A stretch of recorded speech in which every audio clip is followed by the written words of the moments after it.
As bandas. Correndo o mundo, tocando percussão. E aí? O que é que rolava bandas, nesse meio aí? Aí as bandas é aquela coisa, né? O ingresso para as bandas, ele trouxe uma via danosa de pecado, porque eu costumo dizer que as bandas, elas são bonitas, né? Não cuspindo no prato que comi, mas assim, elas são bonitas quando estão na tela da TV ou em cima de um palco, a banda secular. Consegue um músico ou outro estar inserido nesse meio e não envolver-se diretamente com um mal eminente da drogadição, da pornografia, consegue, né? Toda regra tem sua exceção. Porém, o meio artístico ele é muito propício para isso, né? Os bastidores do meio artístico é muito propício. Então, assim, eu basicamente não consegui me esquivar disso. Então, daí eu migro para uma vida realmente, né, do álcool à cocaína, tudo que dizia assim, lombra, eu usei. Não cheguei pro crack, porque no alto do apogeu, para mim, crack era droga de favela. Mas junto a isso vem a vida também de pornografia, de prostituição, de promiscuidade. Gente, eu cheguei ao absurdo de estar vivendo com 8 mulheres fora minha esposa, né? Em meio a tudo isso, porque era o mundo dando e você achava que era um miseravão, que era o gostosão, aquela coisa toda, e aí você vai simplesmente se alimentando daquilo que o mundo vai te dando, né? O meu conhecimento com a Igreja Católica, porque como eu falei, fui batizado, fiz primeiro a Eucaristia, mas não tinha conhecimento de nada, de nenhuma realidade católica. O meu conhecimento se dá pela dor da esposa, né? 7º ano do nosso casamento, saí de casa para viver tudo aquilo que o mundo estava oferecendo e minha esposa começa a caminhar num grupo de oração, da Renovação Carismática Católica. Ali ela ainda caminha cerca de quase 3 anos, né, de sofrimento, mas aí caminhando de uma maneira diferente. Por quê? Porque no grupo de oração ela começa a entender que alguns conceitos dela também precisam ser mudados. A forma como lidar, a forma como ver aquilo ali, e como proceder, precisariam ser mudados, né? Ela sempre fala que, em determinado momento, ela estava no grupo de oração e o pregador dizia assim, você está pensando que é essa pessoa que está no pecado, que você está aqui pedindo, é ela que precisa de mudança, quem precisa de mudança é você. E ela disse que se questiona de certa forma, mas como? É ele que está no pecado, eu preciso de mudança, Senhor. E o pregador taca um Provérbios capítulo 14, versículo 1, que diz a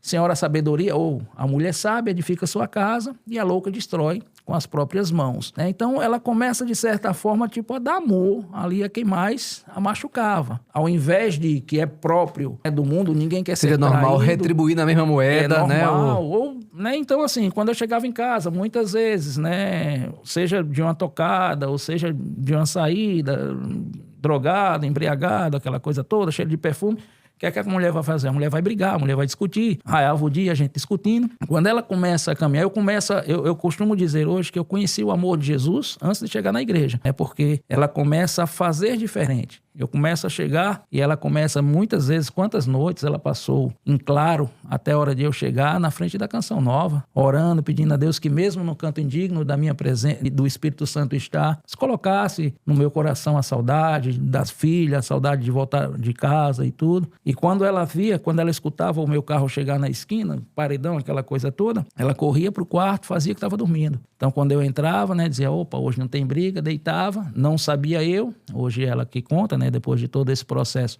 que eu tomei conhecimento das noites tenebrosas que ela vivia, né? E ao dormir, eu chegava, ela caladinha fazendo que estava dormindo. Ao dormir, ela levantava, ia aos pés da cama, impunha as mãos sobre mim, agradecia a Deus, né? A oração dela era agradecer e também profetizar, porque ela dizia, né, muito obrigado, Senhor, eu te louvo, porque um dia Cleodé ainda vai fazer tudo aquilo, vai fazer para ti tudo aquilo que faz para o mundo. Então, né, essa foi a oração de muitas sextas-feiras, aos quais, principalmente as sextas-feiras, né, que eu dizia para ela, olha, na sexta-feira, se não tiver show, eu vou sair com os amigos. E aí era o dia que ela tirava para fazer faxina e passava a noite inteira ali pedindo a Deus que nada de mal acontecesse. Mas, enfim, ela começou a fazer diferente.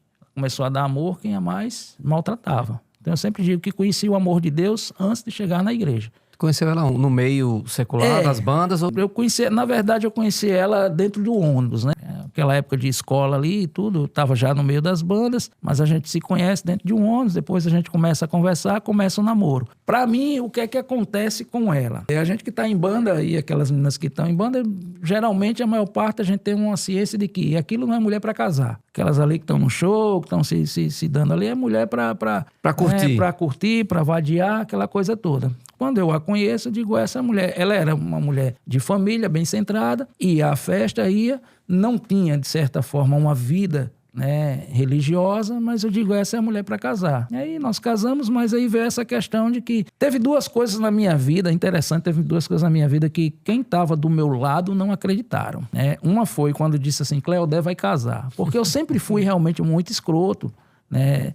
Perdão da palavra, mas era assim mesmo, quando estava ali no meio secular, eu sempre fui muito, muito agitador. Eu olho para a vida de São Francisco e vejo muito isso.